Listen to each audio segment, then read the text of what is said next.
Superman, Batman, Spider-Man, the Hulk.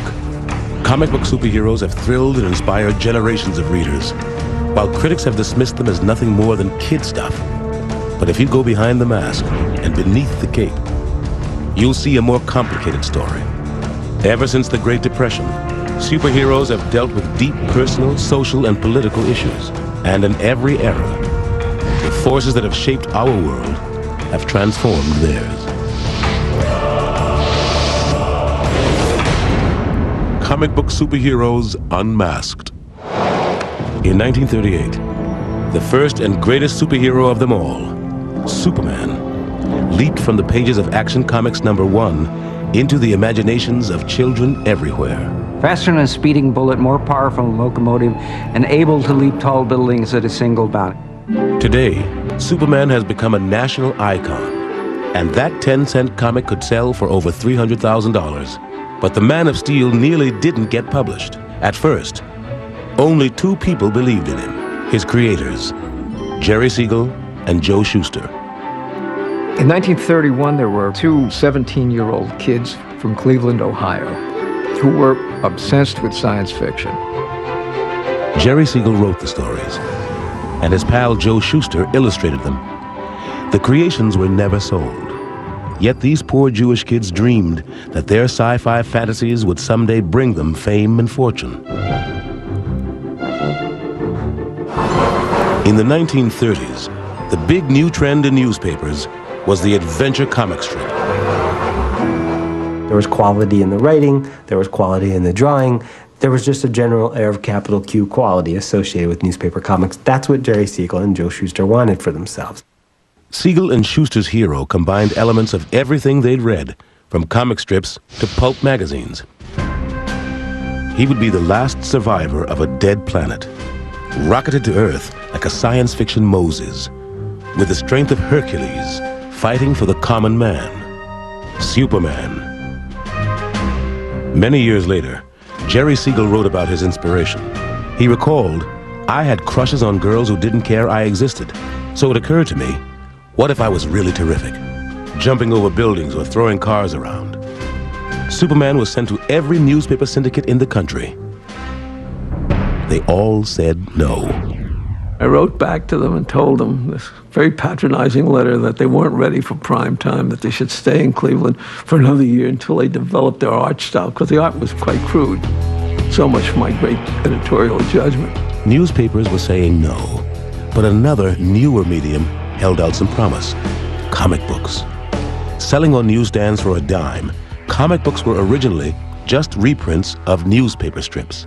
It was the cheapest way for newspaper publishers to repackage their comic strips. It was the video tape of its day. Then in 1935, Major Malcolm Wheeler Nicholson, a pulp magazine writer turned comic publisher, had a revolutionary idea: comic books with all new, never-before-published material.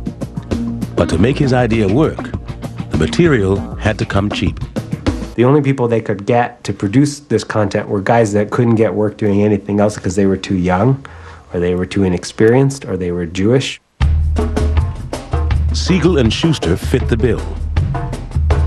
Wheeler Nicholson's company, soon to be called DC, gave the pair steady work. In 1938, the company, under new ownership, took a chance with the strip everyone had rejected. Siegel and Shuster, both 23, finally saw Superman published in the first issue of DC's Action Comics. Shuster cut up the panels, rearranged them in comic page form, and the golden age of comics began with the first issue of Action Comics. Imagine how amazing it would be to open up that first issue. I'll never have anything approaching the level of a sense of wonder that those first kids that opened up Action #1 had way back in the day. The first stories were crude but direct. Unlike most newspaper heroes, Superman lived in the same world as his readers. This wasn't medieval England or another planet. This was a city, a metropolis of lynch mobs and wife beaters, where politicians were crooks, where businessmen exploited workers and started wars in South America. It was the real world of 1938, a world in need of a hero. He was the spirit of the people. He was up against corrupt landlords and vile dictators and bad generals and all that. The New Deal, of course, was an effort to try to redirect people to look to a powerful force, the federal government, to serve as their benefactor, their protector against, local and greedy, corrupt interests. Comic book superheroes were super New Dealers, like costume versions of Franklin Roosevelt. But what really made Superman revolutionary was his alter ego, Clark Kent. Kent made Superman accessible. And in turn, he needed to be Kent to be human, to have access to us. Superman comes from this other place to America. He can never go back there. It's been destroyed, very much as the Europe that especially the European Jews left behind was eventually destroyed.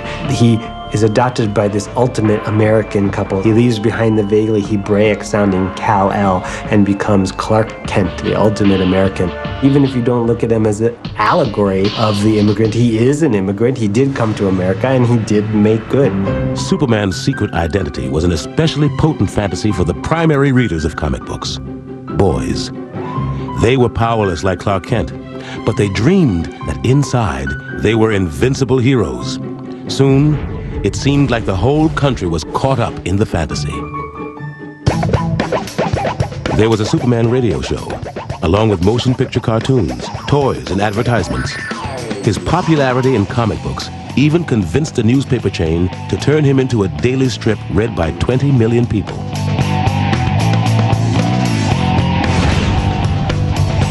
Meanwhile, each monthly issue of Action Comics with Superman sold nearly 1 million copies. Naturally, DC wanted another costumed character to match Superman's success. Bob Kane, a 22-year-old journeyman cartoonist, took up the challenge, along with 25-year-old writer Bill Finger. The Batman debuted in the 27th issue of Detective Comics. Unlike Superman, he had no superpowers, and there were other differences. While Superman fought for a liberal social agenda, the Batman fought crime, plain and simple. His story began when millionaire playboy Bruce Wayne, as a boy, witnessed the kind of street violence Depression-era readers knew all too well. He saw his parents killed, and now he's obsessed with symbolically avenging those murders. It's perfect, and there's no way to elaborate. You say that, and you understand the character. Batman is a fascinating character because he's so driven. Not the dude puts on, the outfit with funny ears and the cape and he goes beats the crap out of criminals. It's his thought process that's behind it. Having the willpower to change his whole life and to balance being a spirit of vengeance and a spirit of justice, I think that's an immediately appealing concept. In the early stories, Batman was described as a weird figure of the dark, an avenger of evil, just as scary as any mobster, monster, or mad doctor. Readers loved him. DC now had 2 incredibly popular superheroes who were about to have a whole lot of company. Within a few years, there were dozens, if not hundreds, of costume superheroes with all kinds of varying powers.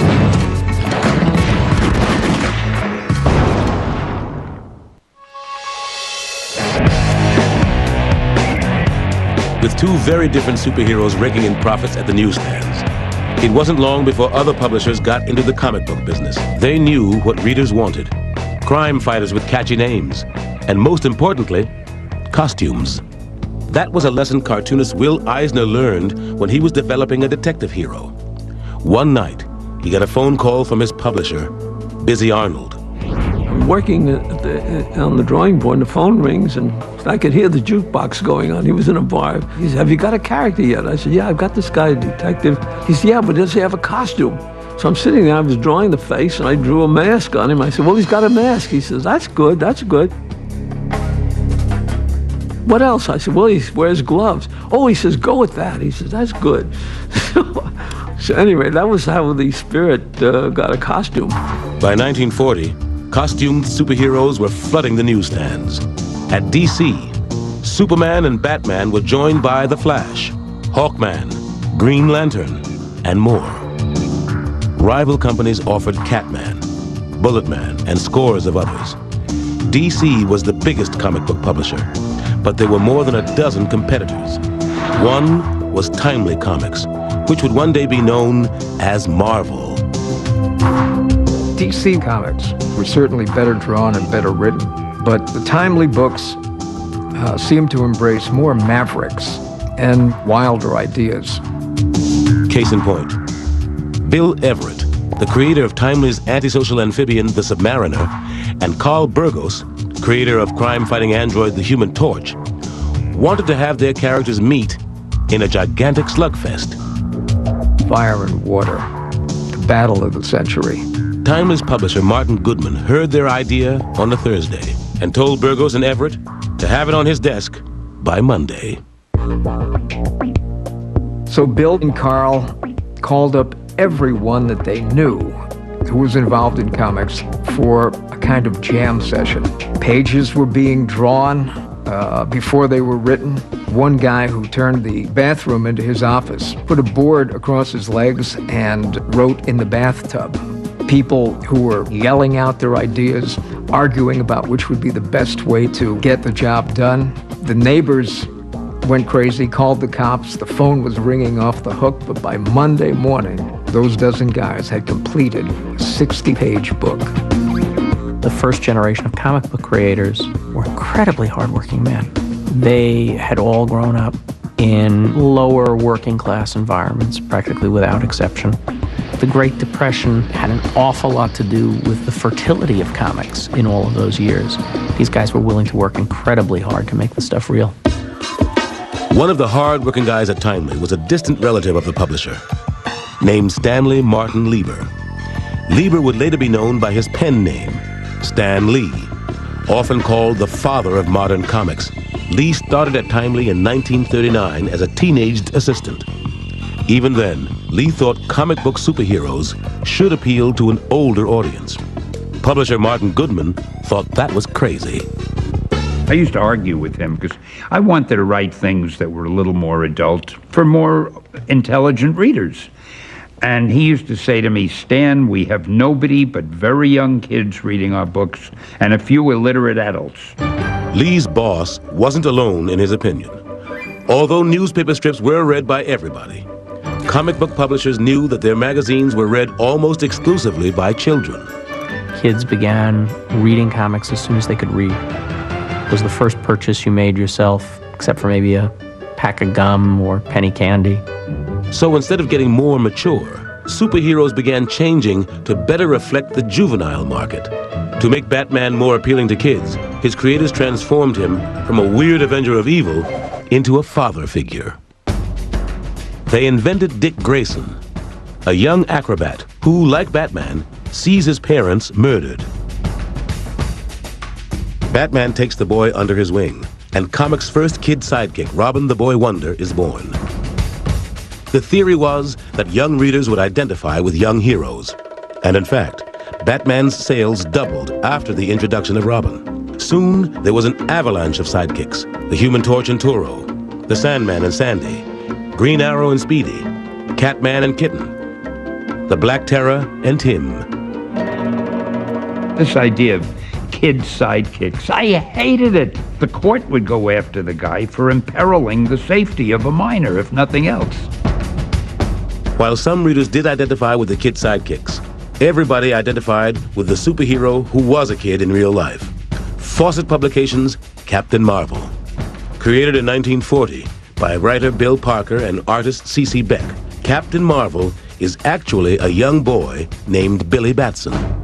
When he says that one magic word, Shazam, he becomes this big, beefy, strapping superhero.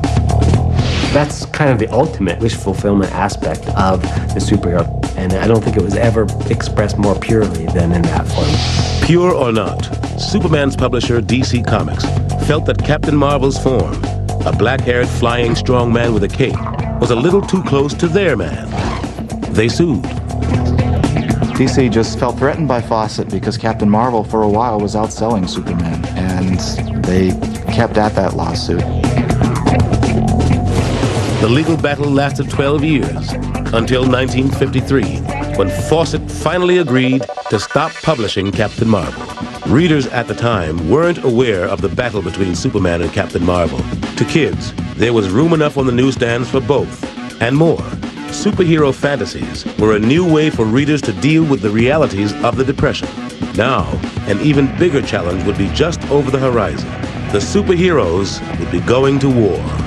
We were fighting Hitler before our government was fighting Hitler.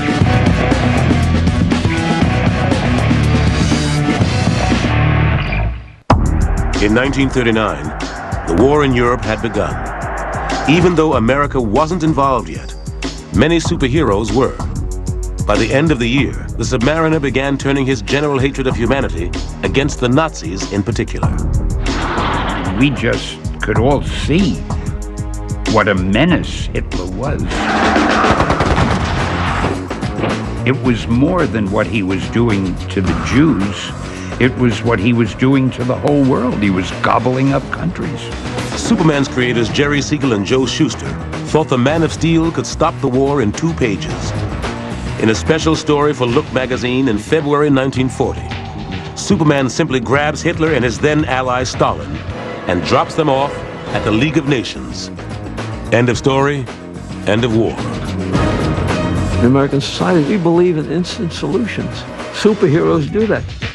Superman's paper victory made its way to Nazi propaganda minister Joseph Goebbels, who reportedly called Superman a Jew. The official SS newspaper mocked Siegel as physically and intellectually circumcised. Well before the U.S. entered the war, superheroes weren't just waving the flag, they were wearing it. Timely Comics had the greatest anti-Nazi of them all, who burst on the scene with an unforgettable cover. Captain America threw a smashing right cross to the jaw of Adolf Hitler. That said everything about the character. They got hate mail for that. They got hate mail from isolationists. But most superhero fans didn't care. Captain America exploded on the newsstand and sold out of his first issue. The story begins as war is looming. FDR approves a secret project to create an army of super soldiers.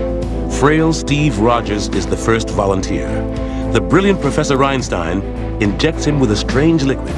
In seconds, Rogers is a perfect physical specimen, dubbed Captain America. When a Nazi spy kills the professor, the secret of the formula dies with him. So Captain America carries on alone, except for Army mascot turned kid sidekick, Bucky Barnes. Captain America was created by Joe Simon and Jack Kirby, who guided him through his first 10 issues. Joe was a writer. Jack was always at that board, mumbling to himself, smoking a cigar, and drawing. Jack Kirby, born Jacob Kurtzberg, would become one of the legends of the industry.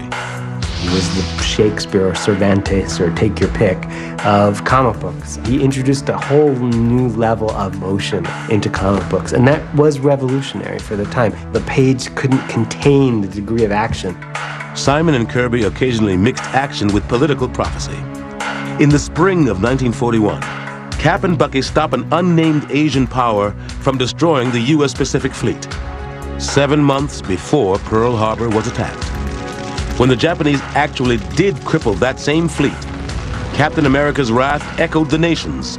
With war declared, the men in tights cast all restraint to the winds. The superheroes went off to war with great gusto.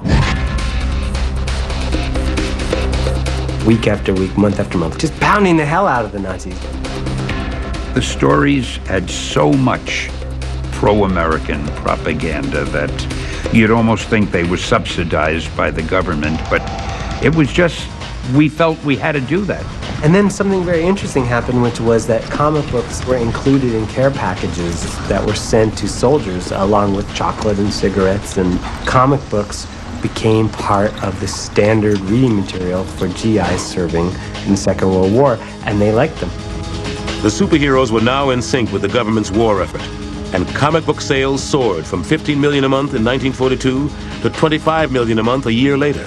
World War II was the peak of what would be called the golden age of comics. And why not? In the comic books, the Americans always won. The war in the comic books looked like something that was kind of fun. And the striking contrast between that and the war itself must have bothered some people. The superheroes fought two kinds of Japanese, buck-toothed and fanged. But while the Japanese and Nazis were both portrayed as sadistic monsters, the Nazis' ultimate horror was never mentioned. Certainly it was an opportunity to talk about the Holocaust, which everybody knew was beginning to happen. But nobody in comics would attempt it because I think essentially you felt that your audience wouldn't be interested in that. They wouldn't understand it. There was a sort of irony in the fact that these characters, many of whom in that period in the Golden Age had been evolved to fight the Nazis, were themselves very much in the Nazi ideal. The idea that you can solve problems through physical strength, by being stronger and more dominating, more powerful, that is fascism. I mean, that's it. That's the essence of fascism. And I don't think the creators of superheroes or the kids who were reading at the time were the slightest bit aware of it.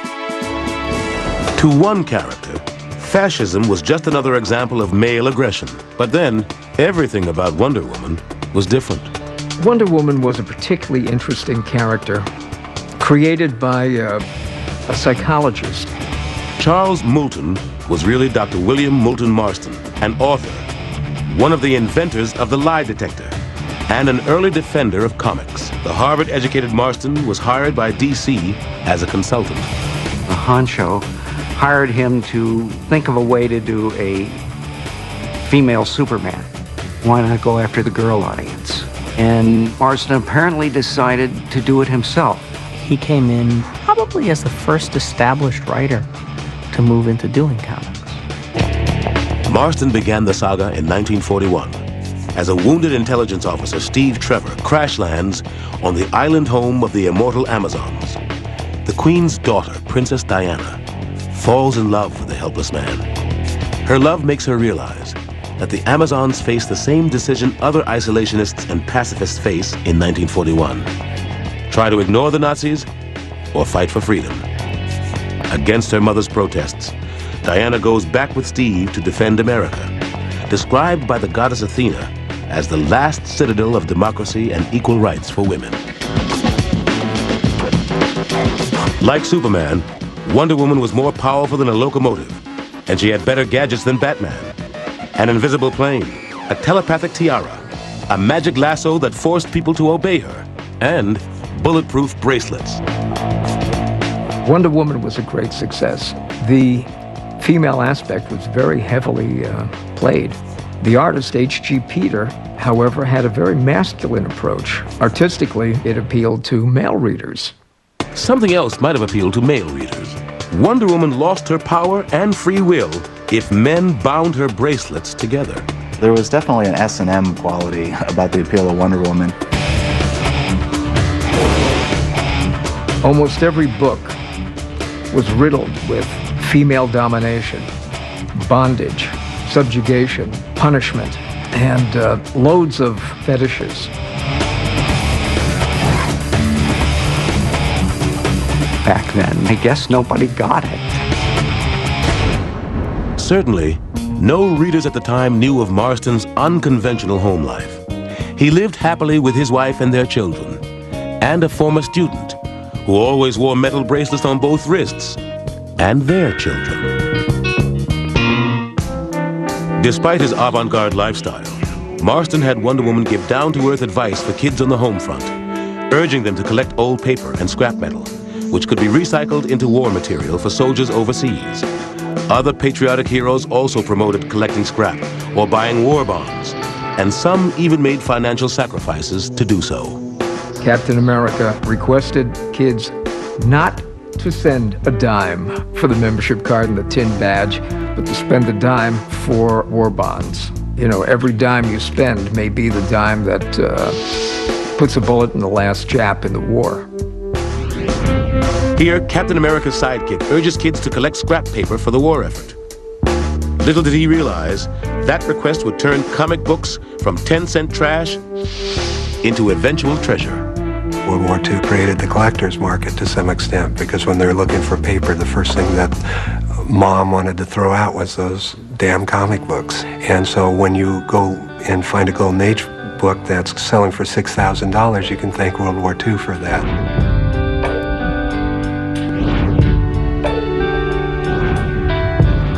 At the time, none of the young artists or writers dreamed that their work would one day be so valuable. They were too busy cranking out stories or leaving the business altogether to go to war.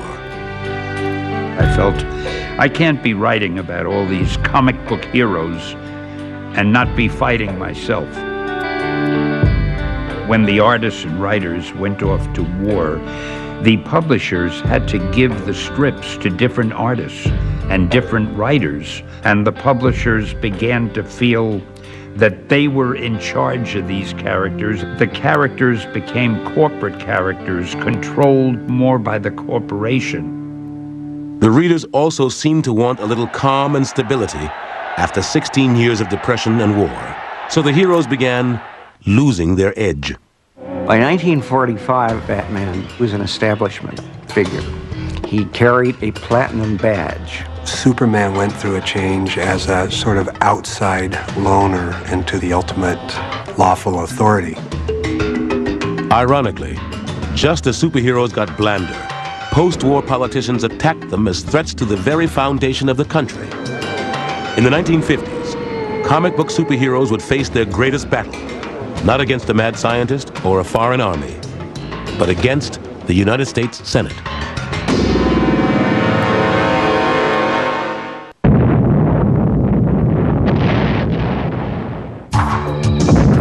Comic books reached their greatest popularity in the early 50s. The paper rationing of the war years was no longer mandated. Nevertheless, average monthly sales climbed from 25 million in 1943 to almost 100 million in 1953. But if the industry was doing well, superheroes weren't. Readers were now more interested in other genres: funny animals, teen comedies, westerns, gangsters, and horror stories. Superheroes were so closely tied in with, first of all, the culture of the New Deal and then the World War II culture, that they had trouble surviving. When the war was over, the enemy was beaten. We didn't need superheroes anymore. Not only had the GIs changed their tastes and grown more sophisticated, but the guys who were making the comics were tired of the same slugfest. The luster died, and the superhero died with it. There were only three that endured, and that was Superman, Batman, and Wonder Woman. DC had faith in Wonder Woman's potential as a licensed property. Batman had already starred in 2 successful Saturday morning movie serials and guest starred on Superman's radio show. Superman, the first superhero, expanded his audience with tales of his youth in Smallville. Superman was a national symbol. In the early 40s, Superman's mission was defined one way. Superman fights a never-ending battle for truth and justice. By the 1950s and the introduction of the Superman television show, of course, it became Truth, justice, and the American way. That phrase, the American way, was all over the place in the 1950s, because now we're stuck in a Cold War. But as Superman entered the 1950s, more popular than ever, his creators, Jerry Siegel and Joe Shuster, were out of the business. A few years earlier, they had sued DC in an attempt to reclaim the rights to Superman and to get millions in royalties they said the company owed them. In 1948, they lost their suit, and DC let them go. Jerry Siegel was essentially fired from the strip that he had created. At least Siegel and Shuster were out of the line of fire when the comic book business came under attack. A psychiatrist named Frederick Wortham suddenly got on a soapbox and began preaching against comic books. Born in Munich, Wortham had been the senior psychiatrist at New York's Bellevue Hospital, as well as the director of a low-cost psychiatric clinic in Harlem. In the 1940s, he began conducting his own studies into abnormal behavior in young people. He went around from prison to prison interviewing juvenile prisoners. And one of the questions we asked him was, what do you read? Well, he discovered that all of them read comics. Ergo, comics are destroying our society. I think he had a genuine concern for kids, which got out of control. Wortham's assault on comics began in early 1948, and the anti-comic mood spread around the world.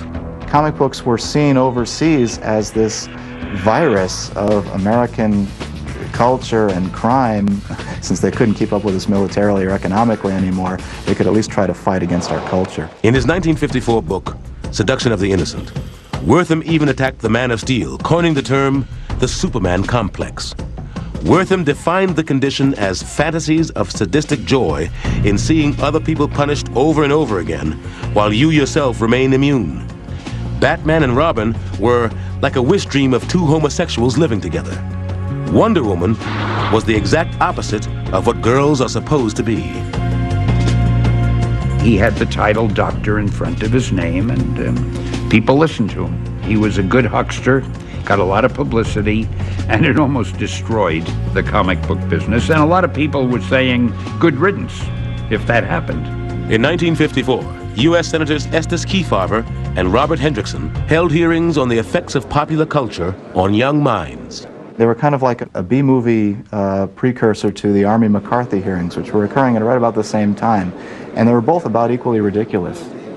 When the Senate committee's attention turned to the evils of comics, Dr. Wortham was the star witness, with testimony like, "Comic books are obscene glorifications of violence and crime. Today's children have been seduced by Superman. And Hitler was a beginner compared to the comic book industry." Every American saw us in this horrifically negative light. And then as an industry, we just bent over for the government.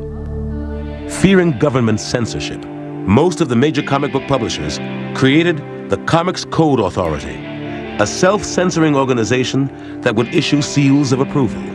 Everything that was published had to be sent first to this organization, and they had to put the seal of approval on it, indicating that the stories weren't too sexy, weren't too violent, and would in no way upset any young or older reader.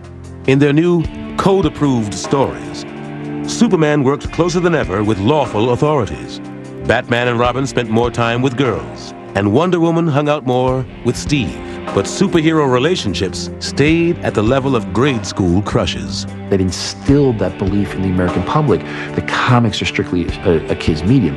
I mean, we're still fighting against that stigma today. The code also enforced rigid rules of conformity. About authority, it said, policemen, judges, government officials, and respected institutions shall never be presented in such a way as to create disrespect for established authority. About parents, it said, respect for parents, the moral code, and for honorable behavior shall be fostered. About ghoulish activity, it said, scenes dealing with Walking Dead, vampires, and werewolfism are prohibited. Many comic book publishers closed down. Many writers, artists, and werewolves fled the industry. No respectable person wanted to be involved in that field. There are many, many, many stories of the comic book artists ending up in the alleys and basements of churches and ending up alcoholic. And they did this right at the time when rock and roll was starting to break. That rebellious side of youth culture was becoming more pronounced in other media, and the comic book industry gave up that edge. They lost it, and in some ways they never quite recovered from that. Between 1954 and 1956, comic book sales fell more than 50%. The industry would never again have the number of readers it had just before Dr. Wortham and the Senate hearings. The Comics Code placated enough of the public to save the industry. But what about the superheroes? Would they survive? They were a dirty little secret that you read under the covers of your bed. They were the kind of thing that if your parents caught you reading them, you might get in trouble.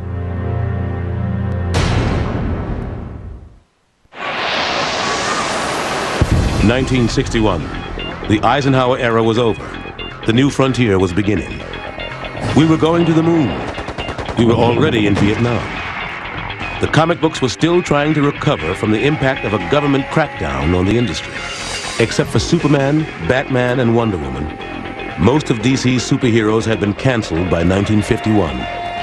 By the mid-50s, there were millions of kids who were unfamiliar with comic books.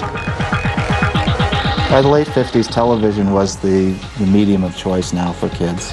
The Comics Code had basically killed all the horror and crime comics, so they lost that edgy quality. So comic books went back to what had been their strength in the beginning, which was the superhero. In 1956, editor Julius Schwartz oversaw the creation of The Flash, a sleek modern version of the fastest hero of the 40s. DC had found new success with science fiction updates of old characters: Green Lantern, Hawkman, and the Atom. Meanwhile, on a golf course in New York, comic book history was about to change forever. My publisher, Martin Goodman, played golf with the publisher of DC Comics. At least the legend is the publisher of DC Comics said, you know, we've actually had some luck with these superheroes. When the new and old heroes joined forces as the Justice League of America, the series provided DC with a new successful title. While DC was on a roll, this was not the case at Martin Goodman's company, where writers and artists were churning out little morality tales featuring giant monsters, and they were tired of it. I would make up a name like Gru or Mungor or anything that was a sound, and Jack would make a story out of it any way he wanted, and I'd put in the insipid copy.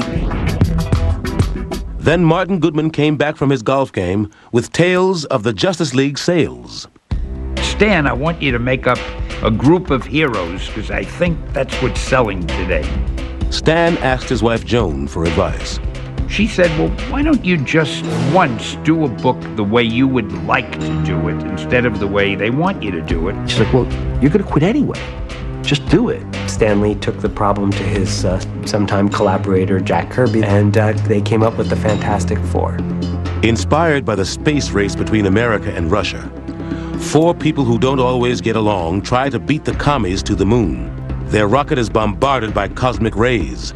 The quartet crash land, and they've acquired superpowers. They team up, but they still don't always get along.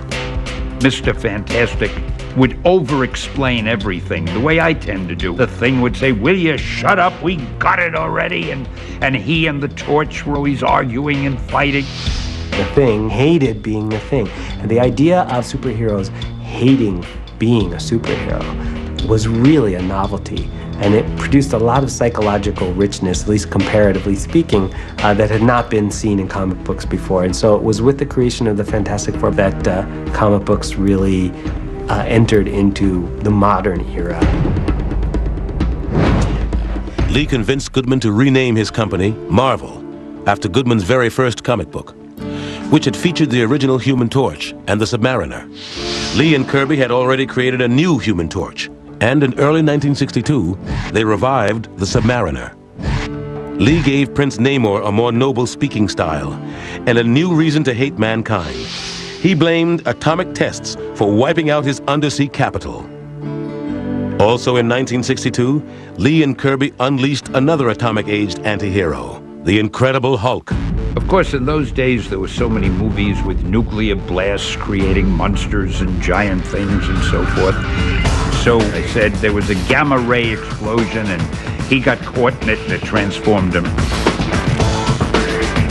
The Hulk was a metaphor for the early 60s fear that atomic weapons would get out of hand.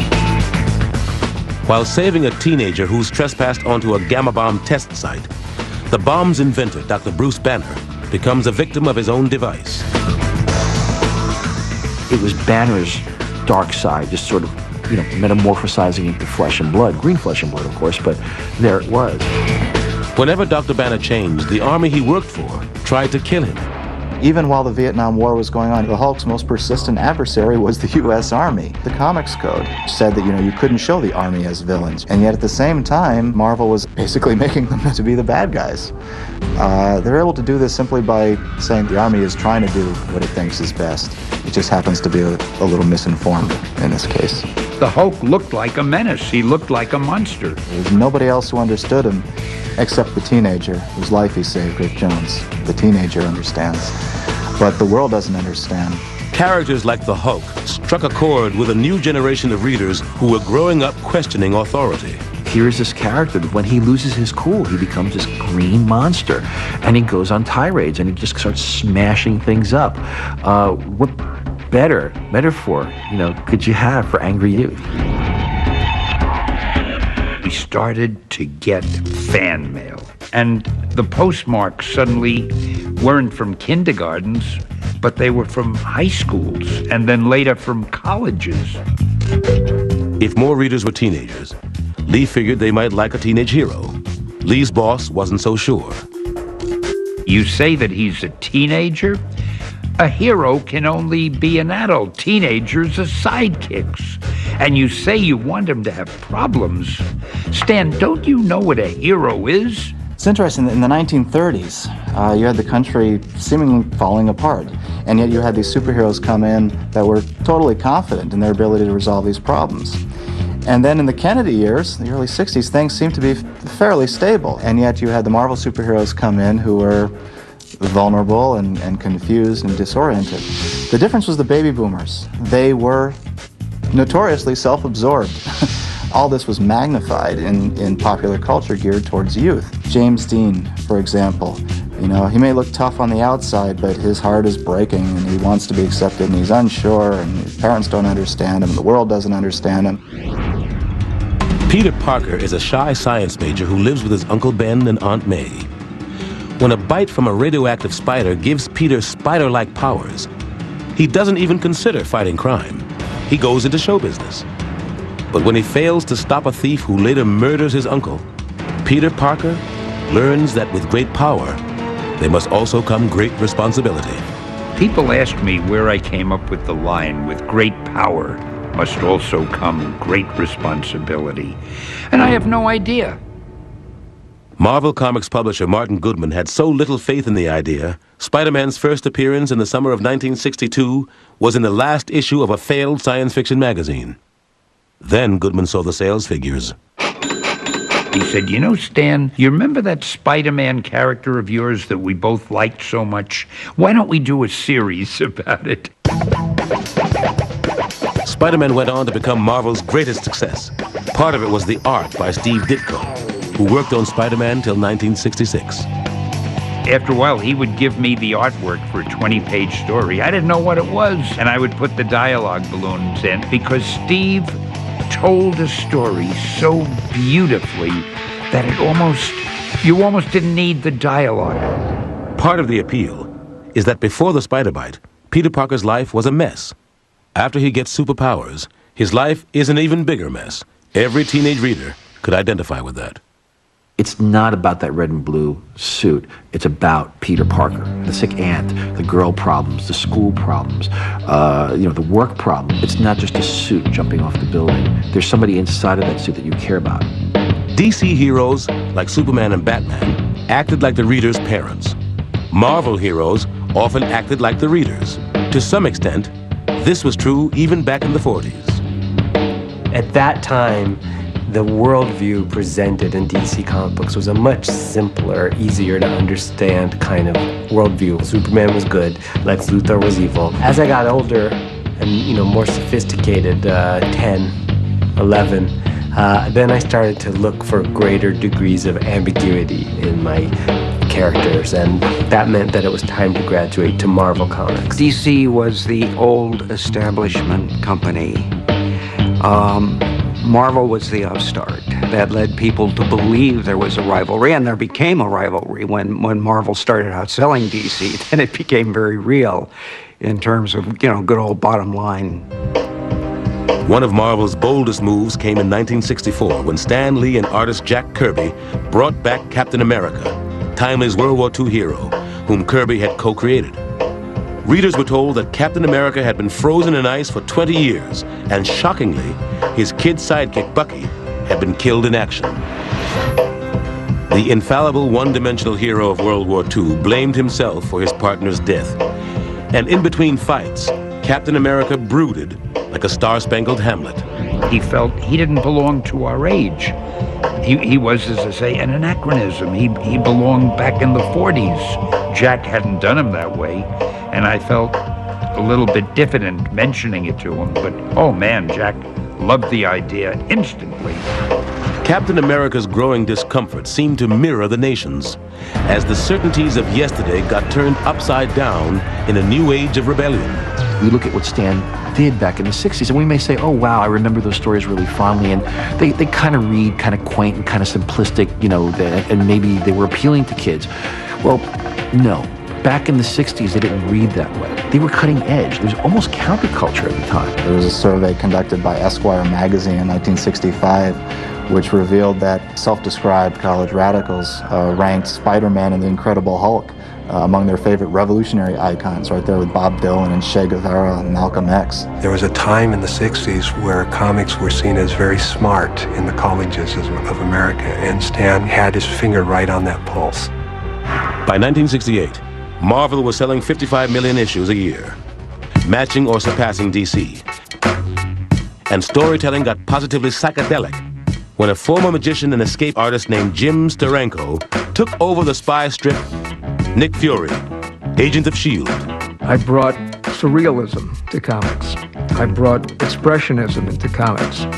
I brought pop art and optical effects into comics.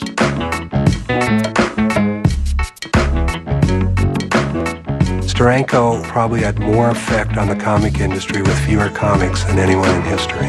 There was this whole cult of personality created around Steranko. You know, you didn't hear his first, it was just Steranko. And he was very aloof, and, you know, the pictures you saw of him were grainy and blurry, and, you know, it's just this whole mystique around Steranko. Steranko was the first rock star artist in comics. Like a rock star, he pushed the boundaries of what the comics code found acceptable in the late 60s. They used to take the cleavage line out of my girls. Some changes were truly bizarre. In one silent sequence between Fury and his lady friend, a fully clothed embrace was deleted and replaced with a blow-up from the first panel of Fury's gun. This huge pistol shoved into the confines of a shoulder holster was much more suggestive than anything I had on that page. But just as Marvel was pushing the boundaries with S.H.I.E.L.D. and black superheroes like the Black Panther and cosmic philosophers like the Silver Surfer, one of the oldest superheroes got a new lease on life. In 1966, DC's Batman came to television. The show was a campy take on the Caped Crusader, and soon Batmania swept the nation. Even the Batman comic books, which had been losing readers after years of mediocre stories, doubled in circulation, selling almost 900,000 copies a month. On the one hand, it sparked a huge upsurge in the popularity of superheroes. On the other hand, the resurgence in interest in comic books have been based largely on taking these characters seriously. You talk to people even today, I mean, bring up the topic of superheroes and they'd say, oh, you know, biff, bam, pow, and ridiculous.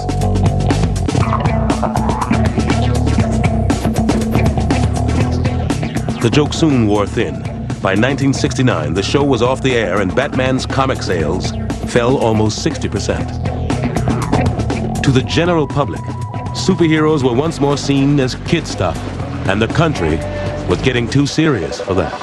We were teetering between the Vietnam anti-war rebellion and the Watergate years. The whole social structure was beginning to open to criticism for the first time.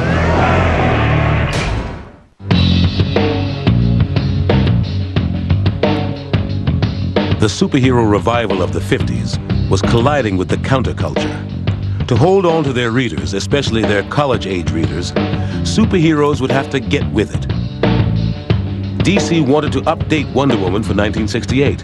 Writer and artist Mike Sekowsky started the process, and later journalist turned comic writer Denny O'Neil was brought in to continue Wonder Woman's transformation to 60s hit. It wasn't easy, as O'Neil found out.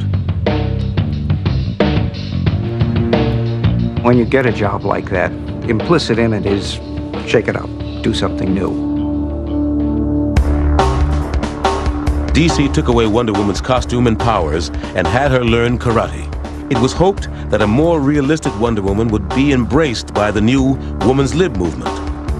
But feminist leaders like Gloria Steinem, who'd grown up with the original version, hated the changes. They said that I had taken the only powerful woman in comics and had taken her power away from her. It is now many years later, and I absolutely see what they were talking about. After 4 years of karate kicks, DC agreed with Gloria Steinem and gave Wonder Woman back her powers and her costume. So, not one of the more glorious chapters in my comic book career. O'Neill had better luck with another legend whose sales were slipping, Batman. DC editor Julius Schwartz wanted to erase the stain of the campy TV show and get back to the 1939 roots of the character. As a loner who never showed his face in the light, was the way I remembered those early Bill Finger, Bob Kane stories. Schwartz teamed O'Neill with artist Neil Adams, who brought a dynamic new realism to superheroes. Neil once said if superheroes existed, they would have to look the way I draw them, and I think that's absolutely right. The Batman of the late 60s and early 70s was a fearsome creature of the night for the first time in 30 years. O'Neill and Adams had saved the character from the clutches of camp, but their next resurrection job would involve more than stylistic change.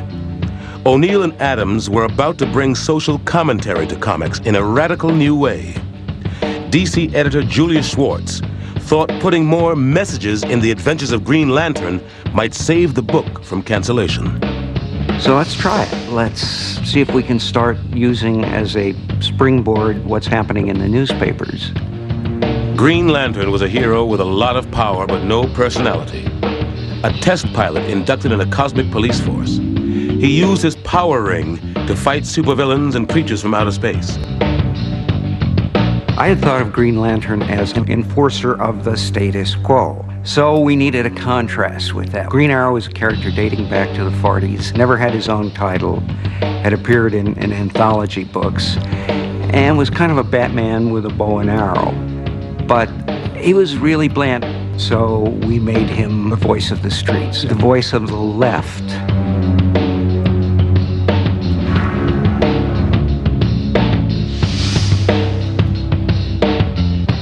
In early 1970, Green Lantern Green Arrow number 76 hit newsstands like a Molotov cocktail. It was openly liberal, even radical. Green Arrow tells readers that a moral cancer is rotting America's soul. The well-meaning Green Lantern is accused of being a racist. What I remember putting in the script was asking Neil to draw the best face he had ever drawn of a black guy who had been through hell. And he did it. And he starts to say something about, well, I hear you've been helping the blue skins and the green skins on these other planets. You've done a lot for the purple skins. What have you done for the black skins? It's one of the most reprinted panels in comics history. When you look back at it, well, what's so radical about this? But at the time, it was an outrageous proposition. My theory was that it was probably too late for my generation. But maybe you get a real smart 12-year-old and get him thinking about racism. Green Lantern Green Arrow was self-consciously relevant. It tackled religion, race, pollution, and Native American rights. But there were some things that even relevant comics steered clear of. One, incredibly, was the major news story of the time, Vietnam.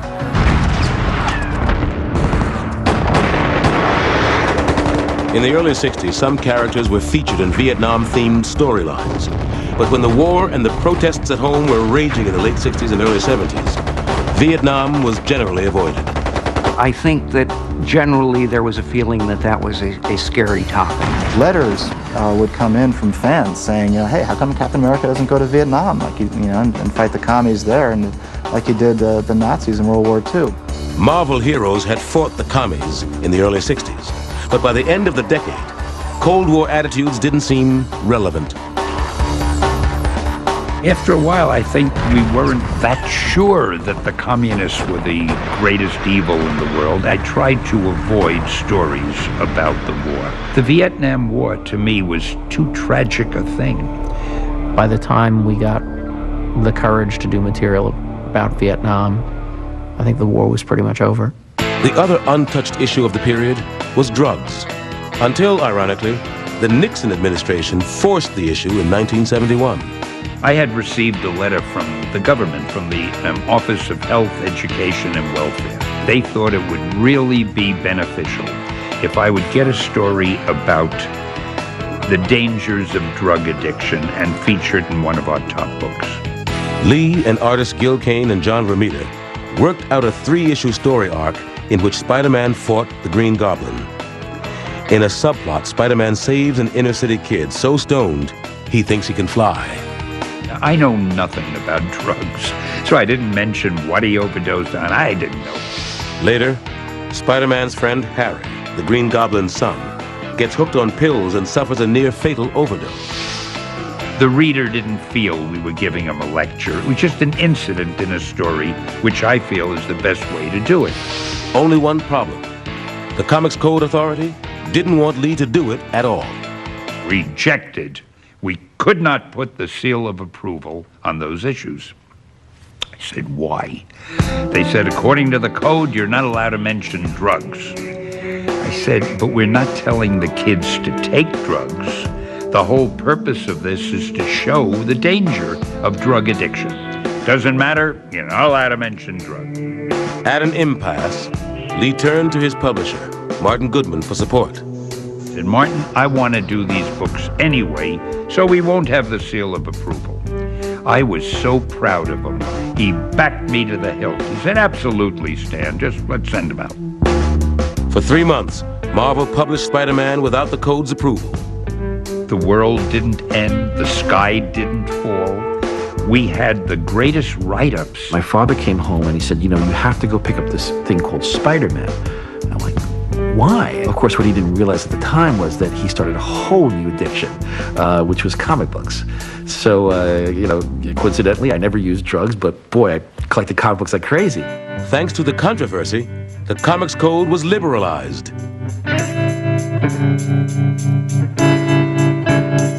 A few months later, when DC published a much stronger drug story, with Green Arrow's former kid sidekick Speedy as an out-and-out heroin addict, it not only got the seal of approval, but New York Mayor John Lindsay wrote a letter of commendation. But good intentions didn't translate into sales. 2 issues later, Green Lantern Green Arrow was canceled. Relevancy had run its course. But when it came to the first superhero, his durability was proven once again. Over the years, many different writers and artists had redefined Superman. The character had survived because he could be reinterpreted to reflect the times. The 1978 motion picture starring Christopher Reeve kept the basics of the legend and added a late 70s edge of sex and romance. First Superman is wonderful. It's a really great origin story. If you like the comics, I think Part 2 appeals to you even more because, he's fighting superpowered villains. 3 years before Superman the movie hit theaters, the project would prove to be a milestone for Superman's creators Jerry Siegel and Joe Shuster. In the 1940s, they had sued DC over royalties and the rights to Superman, and lost. Now, artist Neil Adams took up their cause. Using the publicity surrounding the upcoming movie, he pressured DC to make amends. In 1975, Siegel and Shuster got a modest lifetime pension and a restored byline on Superman. But DC kept the rights. The first 2 Superman movies were huge box office successes, and Superman's value as a licensed product was reconfirmed. But he was no longer the most popular hero in comic books. Readers' tastes were once again changing, or perhaps mutating. The new hot heroes, the X-Men, didn't always deal with specific political issues, but they were relevant in a broader sense. The X-Men are very relevant because above and beyond everything else, it's a story of bigotry, of these people who are hated because they're different, even though they're good. And they're trying to help the world.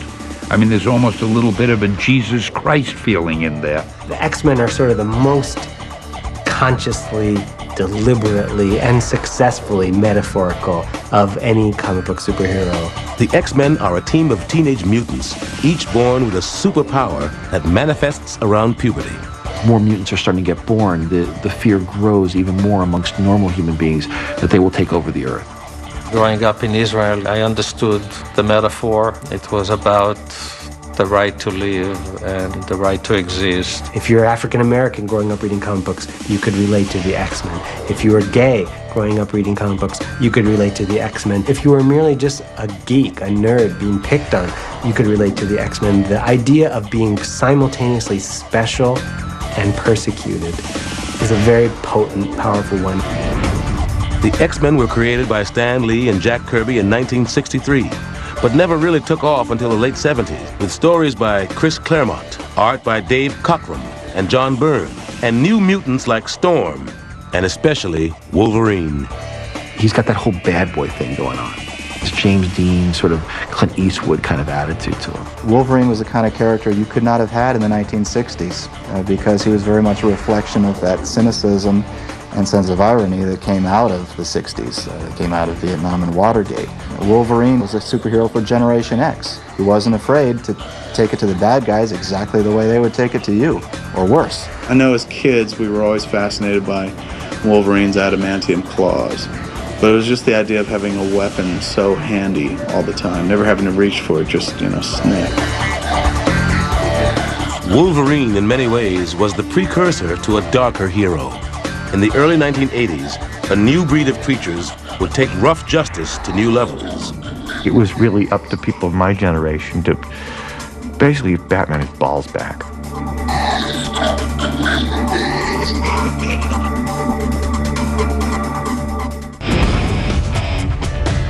In the closing years of the Cold War, inflation was high. The potential for global destruction was ever present. And the comic book industry was trying to find its place in the world. I think all those things balanced together to a questioning of which way is the world going? And that reflected itself in the superheroes. We couldn't accept a goody-goody coming down and doing things just because they were good. But we could accept somebody who felt some twisted emotional need to fight evil. And we could accept it with violence, and we could accept it with irony. Which is what writer-artist Frank Miller wanted to give readers.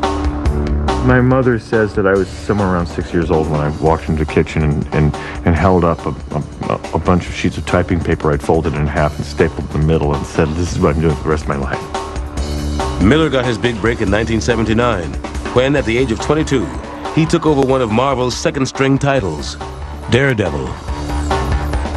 I was very hungry to do it because it was my chance to do a crime comic, just having to be in red tights. Daredevil was a Stan Lee, Bill Everett creation from the 1960s. By day, Matt Murdock is a New York defense attorney. By night, he's a vigilante with unique powers and problems. The dude's blind, but all his other senses are heightened. So right then and there, you're like, this is one of the most implausible comic book characters on the planet. Blind guy flipping off roofs and whatnot, dressed like he's dressed.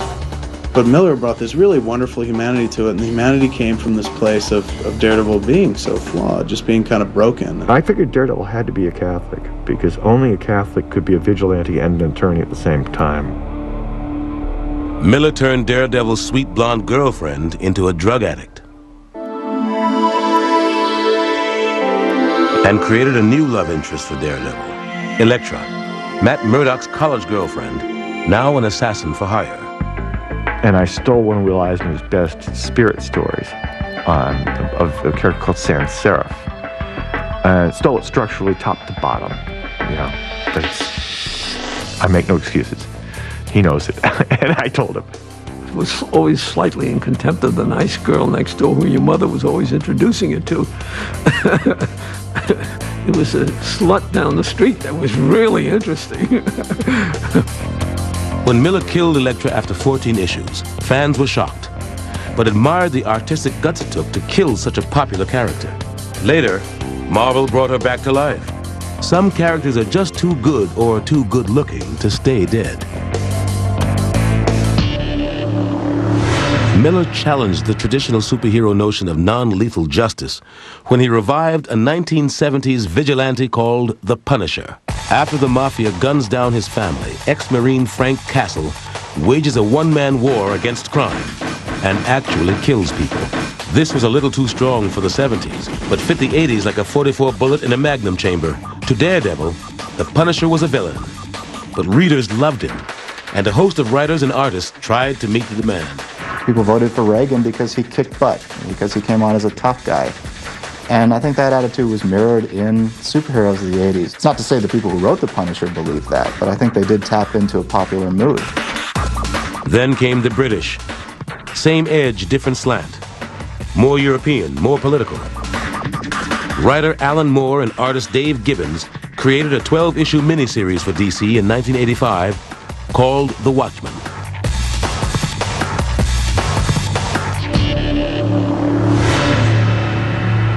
Alan Moore said he was really out to kind of destroy the whole notion of not just superheroes, but heroes in general, because these are people that you trust with your lives, and nobody should do that. You really needed to trust yourself.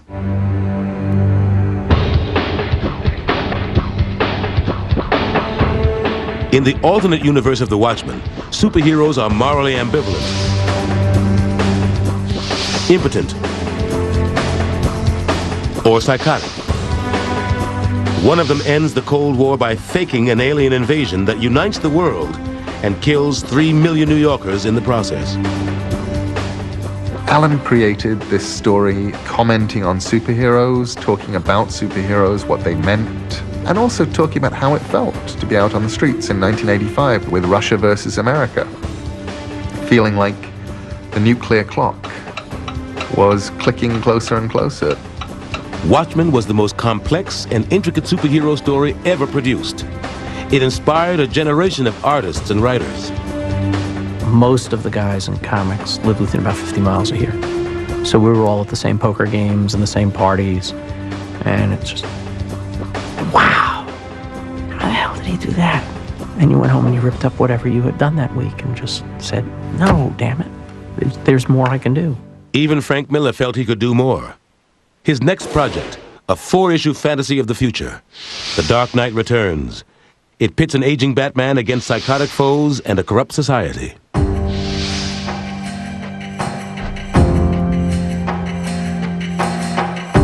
I just wanted to do this older Batman and to make him really nasty. I thought, what better way to make him a badass than have him be the Dirty Harry out there, the guy that nobody likes.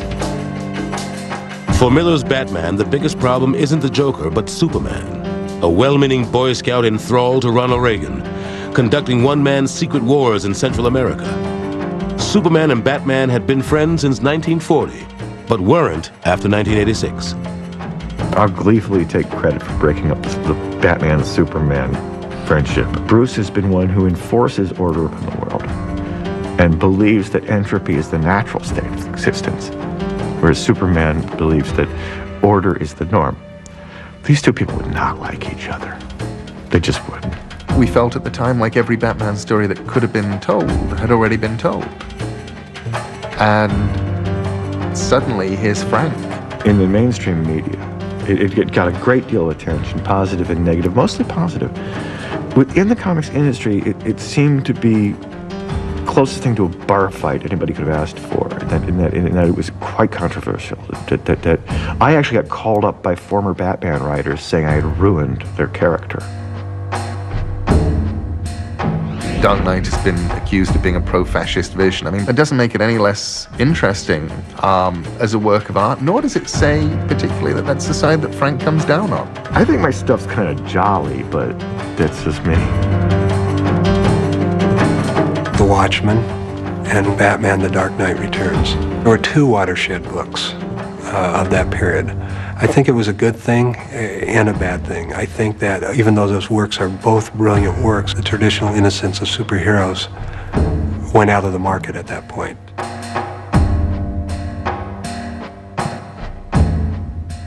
In the grim and gritty era, old characters were given new problems. Child abuse, a daring new topic in the 1980s, was revealed as the cause of the Hulk's anger. His father had beat him and his mother. Other heroes developed severe drinking problems. One of the biggest changes of all happened to Superman's arch-enemy. For 45 years, Lex Luthor had been a mad scientist. That had no longer been grim and gritty enough. So he was transformed into the most evil thing on Earth, a 1980s businessman. Lex Luthor's transformation reflected another concern about Reagan's America, which is the real source of evil was once again, like in the 1930s, corporate America. But maybe comics' darkest moment came when DC decided to kill Robin. Not the original boy wonder, Dick Grayson. He'd been allowed to grow up, go to college, and become a character called Nightwing. This was a new Robin named Jason Todd, a replacement sidekick whom many people hated. You hear about characters taking on a life of their own. Jason was the best example of that I've ever personally encountered. Nobody set out to make him an obnoxious little snot, but he kind of was that. In 1988, Batman's crazed, white-faced foe, the Joker, captured Jason, beat him to a pulp, and set off an explosion. DC left his fate up to the readers. If they dialed the 1-900 number, he survived the explosion. If they dialed the other, the kid didn't make it. And we waited. DC received 10,614 calls. The verdict, death, by 72 votes. When the mainstream press got wind of this, they were outraged. I think most people thought it was Dick Grayson. People had an emotional investment in Robin, even if they hadn't seen a comic book in 20 years. I used to have a little Batman symbol on my jacket lapel. I went into a Fifth Avenue deli to buy a tuna fish sandwich, and the guy looked at that and asked who I was, and I said, I edit Batman. He said, hey, this is the guy that killed Robin! Batman later found a third Robin, a nice kid named Tim Drake, whom fans did accept.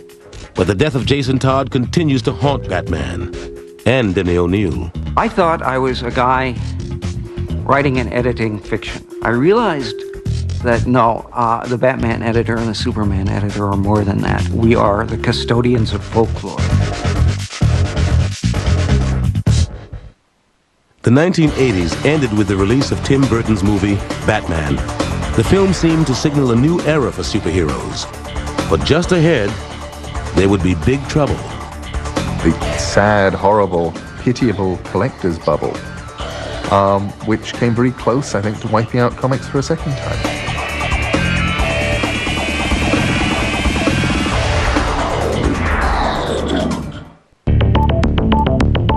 By the late 1970s, the average comic book cost 40 cents. This was too much for some young readers, but not enough for most newsstand dealers.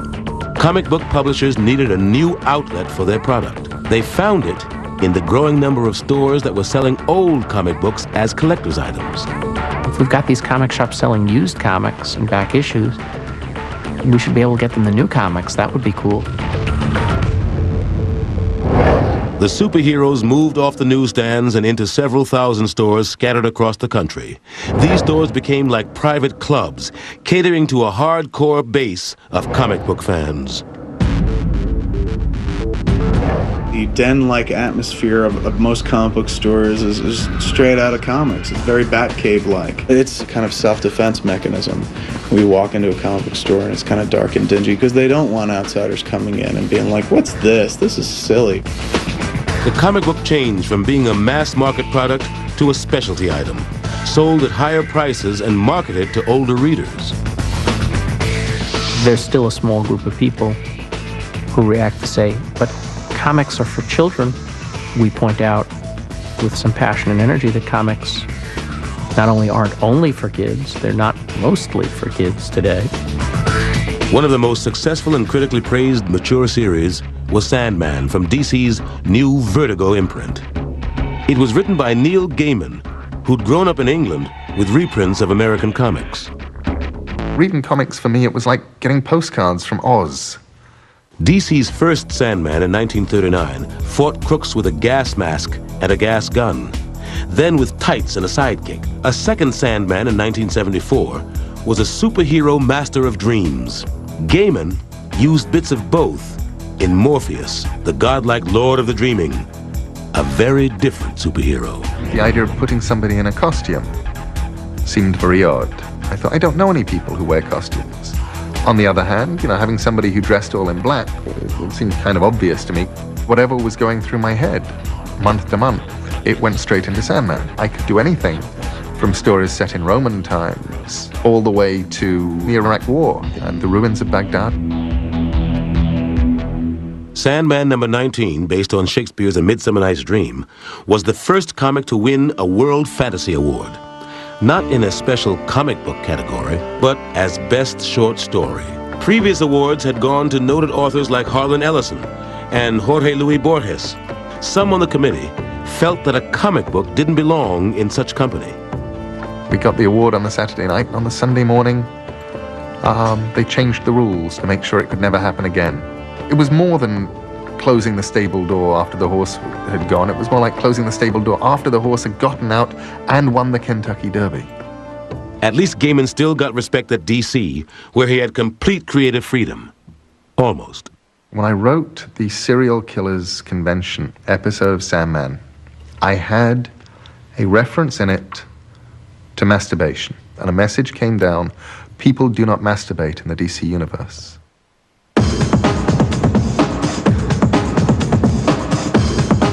Over the next decade, comics, like movies and TV, would experience a sexual revolution.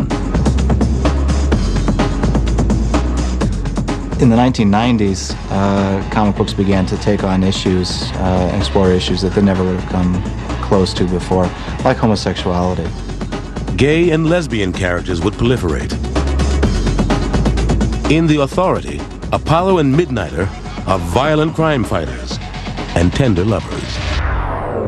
In the early 1990s, comics were making a lot of money, and not only for publishers.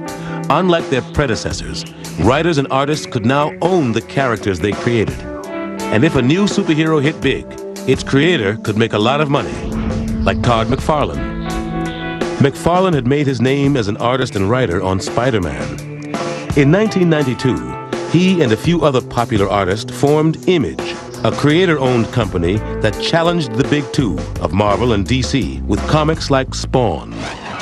When Al Simmons, an African-American assassin for the U.S. government, is murdered, he comes back as a hellspawn with superpowers from the devil.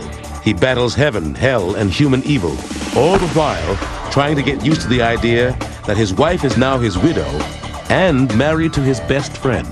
Spawn #1 sold 1.7 million copies and led to an animated series on HBO, a live-action movie, and a line of toys.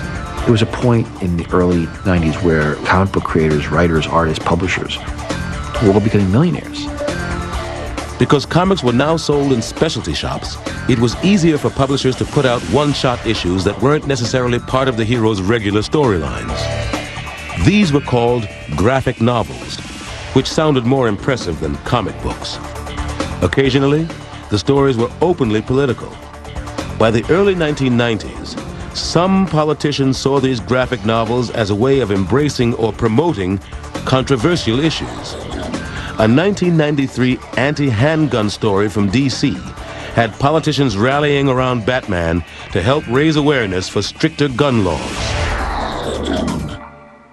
Batman was a more logical character than Superman because Batman's parents were killed by a gun.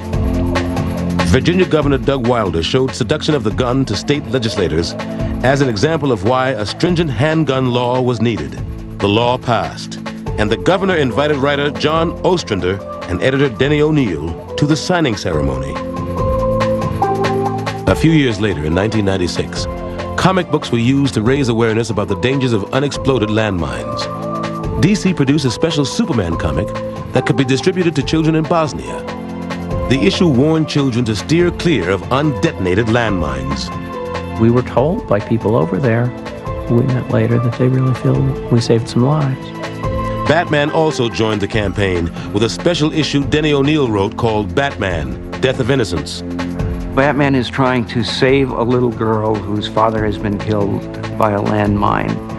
And he gets her almost all the way, and then she sees this shiny plastic thing, and she picks it up and dies. Batman fails to save this little girl. Some landmine activists had hoped that the Batman graphic novel could be used as ammunition in a campaign to encourage the Senate to sign a treaty banning landmines. But the proposed treaty failed to pass on the Senate floor. Superheroes may have lost occasional battles in national politics, but they were nearly killed by the economic ups and downs of their own industry. At the start of the 90s, business boomed as investors saw comic books as a haven during the recession. An influx of speculators came in, people who really weren't reading comics, they were just buying them as investments. There were articles in the newspapers that comic books are a better investment than the stock market. Stores marked up comics that were only weeks old and sold them for several times their cover prices. Speculators hoped they'd one day be worth as much as the collector's items from the 1940s. And then the greed factor sort of set in with every publisher, where, they started producing alternate covers, special editions. Sales went through the roof and into space. Some books were selling like 6 million copies when there were only 500,000 readers. But these 500,000 readers were all, buying 2 and 3 and 4 editions of this particular book. And because they were buying that many, the publishers were printing more and more and more copies. You had a lot of adults and a lot of little kids who thought they were going to either get rich or put themselves through college on these books. The only reason the old comics were going for a lot of money is they were rare. Nobody pays a lot of money for something that's all over the place. They were a glut on the market. When the fans started to try to sell the books they were saving and found they couldn't sell them, they stopped buying multiple copies. And suddenly the publishers were caught with these huge print runs. We had a crash at the end of it we haven't seen to this day. After 1993, thousands of comic stores closed. Hundreds of creators lost their jobs. By 1996, Marvel filed for bankruptcy. Monthly sales fell from 48 million to 7 million. The medium almost died. It really almost died. To make matters worse, a potential new generation of readers had other distractions: the internet and electronic games. The industry limped through the late 90s with stunts like finally marrying off Superman and Lois Lane and electing the evil Lex Luthor president in 2000. Superheroes spent most of their time in the world of fantasy until the real world intruded one September morning. We used New York as a backdrop for all our books. We had to do something.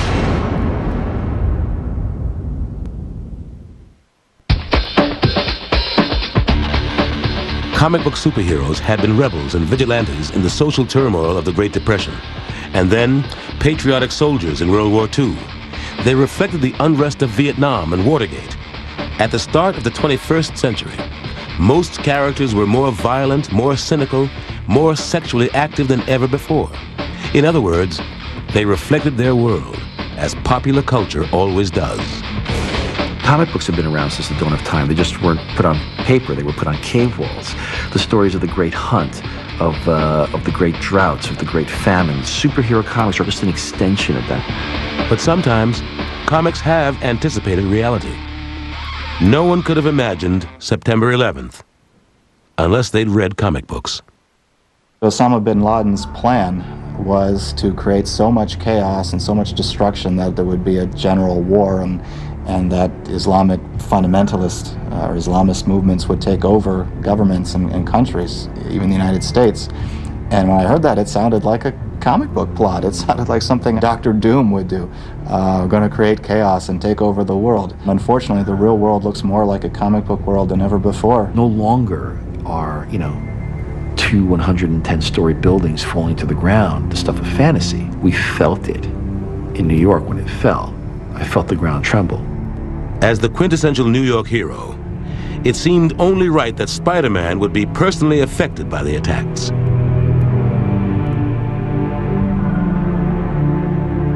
This picture of Spider-Man looking at ground zero, it's compelling, it's emotional. He represents all of us. Frank Miller was halfway through his futuristic sequel to Dark Knight Returns when the towers fell. I just, had a flying Batmobile go into a skyscraper and blown up half a metropolis. So it was an awkward moment for me in DC Comics. Because I was drawing this story while I was breathing in the World Trade Center in my Manhattan home.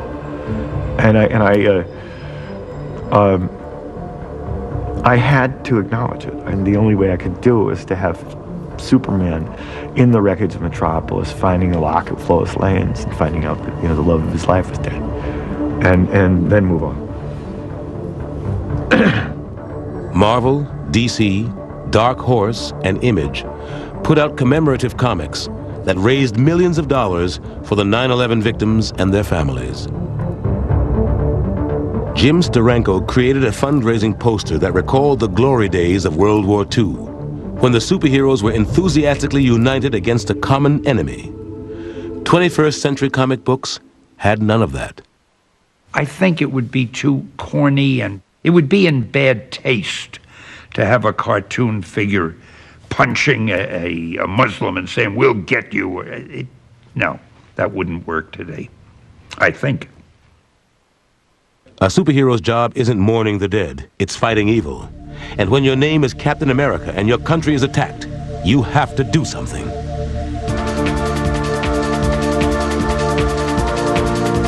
And it was the supervillain of the month that Cap would find. And now the stories of Captain America are much more relevant. He's dealing with terrorism at home, terrorism abroad, making the book that much more relevant. And yet Captain America suspects that his own government is hiding information about funneling weapons to terrorists. The World War II veteran is also haunted by parallels between 9/11 and the Allied firebombing of Dresden. That kind of political complexity is usually missing in action when superheroes leave the printed page for the mainstream media. Superhero adventures are often simplified on TV, in video games, and in movies. Nevertheless, with comic book sales dropping, those venues may be the superheroes' best hope for continued survival in the marketplace. Every major motion picture studio and television network head is looking at comic books to find the next big franchisable hit. But making a good superhero movie is tougher than it looks. You know, I've seen Batman, I've seen Superman, Spider-Man, and I've seen Daredevil. Those movies are all wonderful on one level or another, but what they're missing is the characters' ability to internalize on a page where you can read their thoughts and what's going through their mind. Although they may be difficult to adapt, the fact that comic book characters and storylines are devoured by other media is a sure sign of the revered status comic books hold in pop culture. The funny thing is now, the comic book is much more glamorous than having a newspaper strip. Those of us working in the medium felt that we were working in a medium that was a despised art form, and indeed it was. We're at the cusp of acceptance as a valid art form. But the respect comic books are now getting may be coming too late for the superheroes.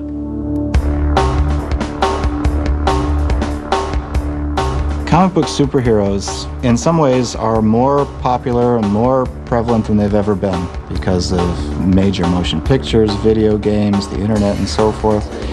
And in other ways, you know, comic book sales of superheroes are at historic lows. You went from easily being able to sell 1 million comic books to where the top-selling book in this industry to retailers is 150, 160,000.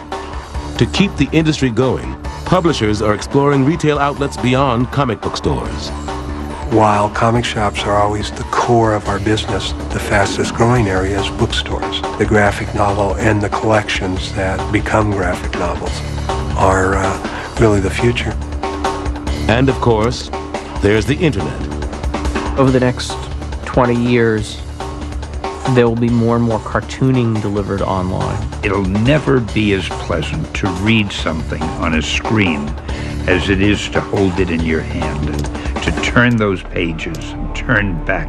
We all love paper, don't get me wrong. But I think that electronic comics are really the way of the future. Will superheroes be part of that future? The ones that work are archetypes, made by people who believed and cared. Batman will still be around in 100 years' time. I see a bright future for tights. Precisely because it's the one genre that was created by comic books. Comic book writers and artists are doing the same thing that storytellers did, drawing the pictures on the caves at Lascaux. We're using story to create context for life. On a very, very good day, and we don't have enough of them, that becomes art. On an ordinary day, it becomes escape. It's always magic.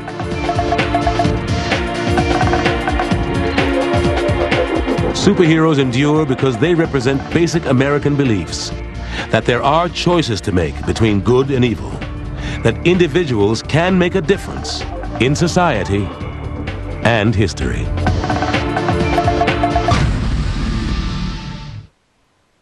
Developed their art style because the art was quite crude. So much for my great editorial judgment. Newspapers were saying no, but another, newer medium held out some promise: comic books. Selling on newsstands for a dime, comic books were originally just reprints of newspaper strips.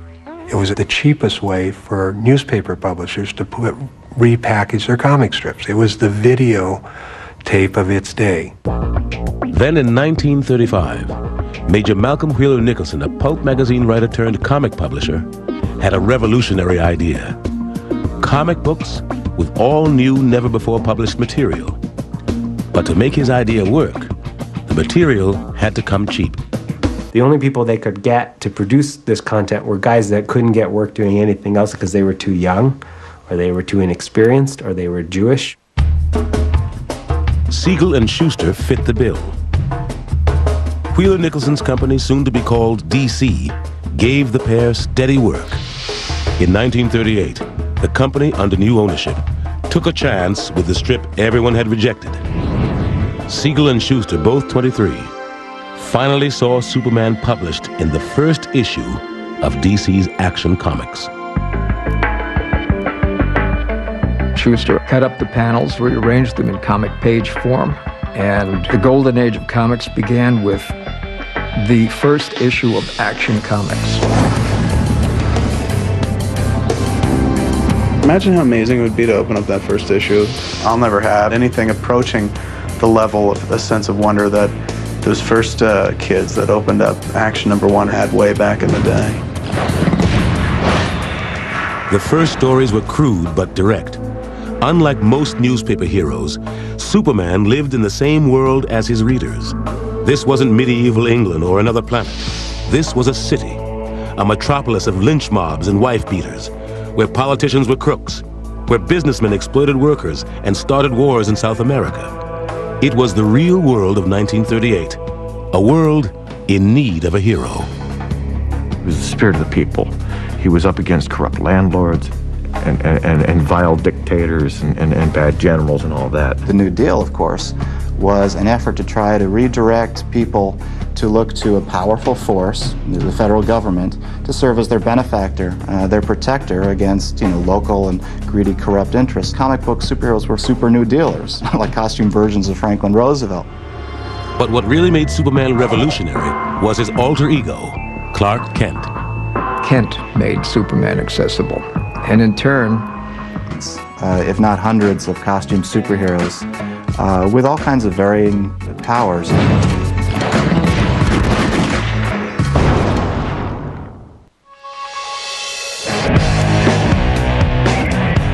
With two very different superheroes raking in profits at the newsstands, it wasn't long before other publishers got into the comic book business. They knew what readers wanted: crime fighters with catchy names, and most importantly, costumes. That was a lesson cartoonist Will Eisner learned when he was developing a detective hero. One night, he got a phone call from his publisher, Busy Arnold. I'm working on the drawing board, and the phone rings, and I could hear the jukebox going on. He was in a bar. He said, "Have you got a character yet?" I said, "Yeah, I've got this guy, a detective." He said, "Yeah, but does he have a costume?" So I'm sitting there, I was drawing the face, and I drew a mask on him. I said, "Well, he's got a mask." He says, "That's good, that's good." "What else?" I said, "Well, he wears gloves." "Oh," he says, "go with that." He says, "That's good." So anyway, that was how the Spirit got a costume. By 1940, costumed superheroes were flooding the newsstands. At DC, Superman and Batman were joined by The Flash, Hawkman, Green Lantern, and more.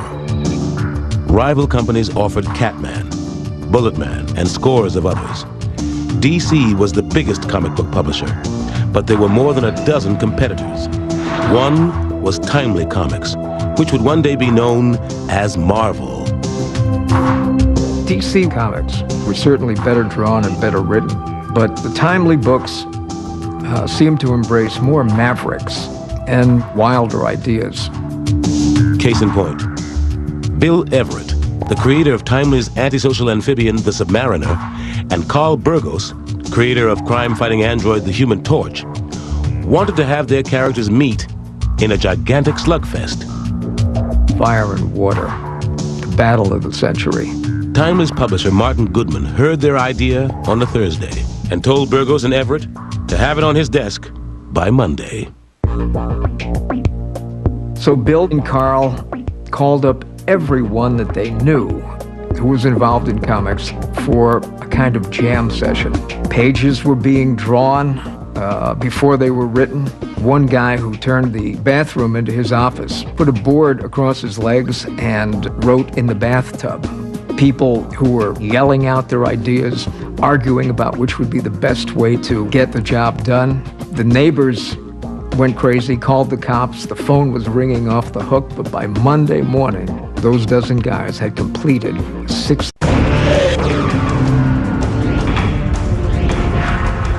Superman, Batman, Spider-Man, the Hulk.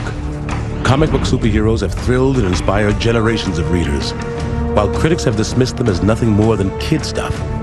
But if you go behind the mask and beneath the cape, you'll see a more complicated story. Ever since the Great Depression, superheroes have dealt with deep personal, social, and political issues. And in every era, the forces that have shaped our world have transformed theirs. Comic book superheroes unmasked. In 1938, the first and greatest superhero of them all, Superman, leaped from the pages of Action Comics #1 into the imaginations of children everywhere. Faster than a speeding bullet, more powerful than a locomotive, and able to leap tall buildings at a single bound. Today, Superman has become a national icon, and that 10-cent comic could sell for over $300,000. But the Man of Steel nearly didn't get published. At first, only 2 people believed in him, his creators, Jerry Siegel and Joe Shuster. In 1931, there were 2 17-year-old kids from Cleveland, Ohio, who were obsessed with science fiction. Jerry Siegel wrote the stories, and his pal Joe Shuster illustrated them. The creations were never sold. Yet these poor Jewish kids dreamed that their sci-fi fantasies would someday bring them fame and fortune. In the 1930s, the big new trend in newspapers was the adventure comic strip. There was quality in the writing, there was quality in the drawing, there was just a general air of capital Q quality associated with newspaper comics. That's what Jerry Siegel and Joe Shuster wanted for themselves. Siegel and Shuster's hero combined elements of everything they'd read, from comic strips to pulp magazines. He would be the last survivor of a dead planet, rocketed to Earth like a science fiction Moses, with the strength of Hercules, fighting for the common man, Superman. Many years later, Jerry Siegel wrote about his inspiration. He recalled, "I had crushes on girls who didn't care I existed, so it occurred to me, what if I was really terrific, jumping over buildings or throwing cars around?" Superman was sent to every newspaper syndicate in the country. They all said no. I wrote back to them and told them this very patronizing letter that they weren't ready for prime time, that they should stay in Cleveland for another year until they... He needed to be, Kent, to be human, to have access to us. Superman comes from this other place to America. He can never go back there. It's been destroyed, very much as the Europe that especially the European Jews left behind was eventually destroyed. He is adopted by this ultimate American couple. He leaves behind the vaguely Hebraic-sounding Kal-El and becomes Clark Kent, the ultimate American. Even if you don't look at him as an allegory of the immigrant, he is an immigrant. He did come to America, and he did make good. Superman's secret identity was an especially potent fantasy for the primary readers of comic books, boys. They were powerless like Clark Kent, but they dreamed that inside they were invincible heroes. Soon, it seemed like the whole country was caught up in the fantasy. There was a Superman radio show, along with motion picture cartoons, toys, and advertisements. His popularity in comic books even convinced a newspaper chain to turn him into a daily strip read by 20 million people.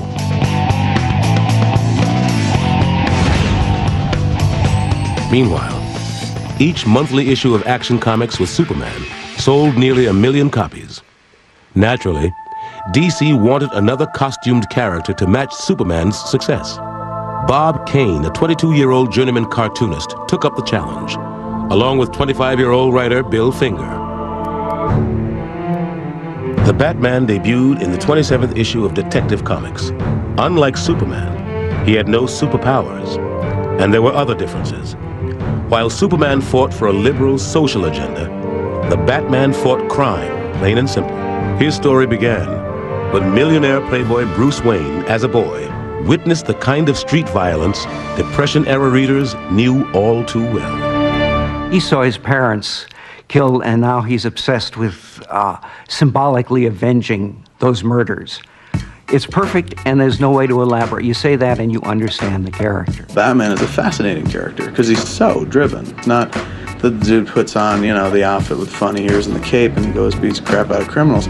It's his thought process that's behind it. Having the willpower to change his whole life and to balance being a spirit of vengeance and a spirit of justice, I think that's an immediately appealing concept. In the early stories, Batman was described as a weird figure of the dark, an avenger of evil, just as scary as any mobster, monster, or mad doctor. Readers loved him. DC now had 2 incredibly popular superheroes who were about to have a whole lot of company. Within a few years, there were dozens. Page book. The first generation of comic book creators were incredibly hardworking men. They had all grown up in lower working class environments, practically without exception. The Great Depression had an awful lot to do with the fertility of comics in all of those years. These guys were willing to work incredibly hard to make the stuff real. One of the hard-working guys at Timely was a distant relative of the publisher, named Stanley Martin Lieber. Lieber would later be known by his pen name, Stan Lee. Often called the father of modern comics, Lee started at Timely in 1939 as a teenaged assistant. Even then, Lee thought comic book superheroes should appeal to an older audience. Publisher Martin Goodman thought that was crazy. I used to argue with him because I wanted to write things that were a little more adult for more intelligent readers. And he used to say to me, Stan, we have nobody but very young kids reading our books and a few illiterate adults.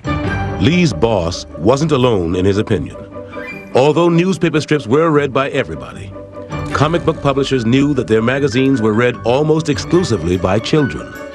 Kids began reading comics as soon as they could read. It was the first purchase you made yourself, except for maybe a pack of gum or penny candy. So instead of getting more mature, superheroes began changing to better reflect the juvenile market. To make Batman more appealing to kids, his creators transformed him from a weird avenger of evil into a father figure. They invented Dick Grayson, a young acrobat who, like Batman, sees his parents murdered. Batman takes the boy under his wing, and comics' first kid sidekick, Robin the Boy Wonder, is born. The theory was that young readers would identify with young heroes. And in fact, Batman's sales doubled after the introduction of Robin. Soon, there was an avalanche of sidekicks: the Human Torch and Toro, the Sandman and Sandy, Green Arrow and Speedy, Catman and Kitten, the Black Terror and Tim. This idea of kid sidekicks, I hated it. The court would go after the guy for imperiling the safety of a minor, if nothing else. While some readers did identify with the kid sidekicks, everybody identified with the superhero who was a kid in real life. Fawcett Publications' Captain Marvel. Created in 1940 by writer Bill Parker and artist C.C. Beck, Captain Marvel is actually a young boy named Billy Batson. When he says that one magic word, Shazam, he becomes this big, beefy, strapping superhero.